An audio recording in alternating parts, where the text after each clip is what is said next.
బహుశా ఈ రోజున అన్ని సంఘాలన్నీ కూడా చాలా వరకు సేవకులు ఉండరండి. విశ్వాసం లేడు చేసుకోవాలేమో. ఎందుకని?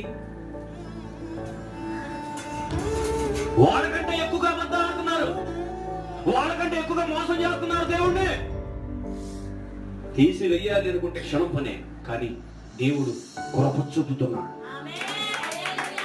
కనికరాన్ని చూపుతున్నాడు, దయ చూపుతున్నాడు. ఎందుకంటే నూతన నిబంధన ప్రకారంగా తీసివేయటం కాదు ఆయన కావాల్సింది, కూడికెళ్ళు. పరిశుద్ధ రక్తాన్ని కార్చింది దేవుని కొరకయ్యా. ఈ భూమి దిగి వచ్చిన దేవుని కొరకు, దెబ్బలు తిన్న దేవుని కొరకు. అంటే ప్రతి ఆత్మను పరలోక రాజ్యానికి తీసుకుని వెళ్ళాలి, అందరూ కాపాడబడాలని, పాప నుంచి విడిపించబడాలని. అలా తర్వాత వారు నీతిగా జీవించి పరలోక రాజ్యానికి రావాలని చెప్పి దేవుడు ఆశిస్తా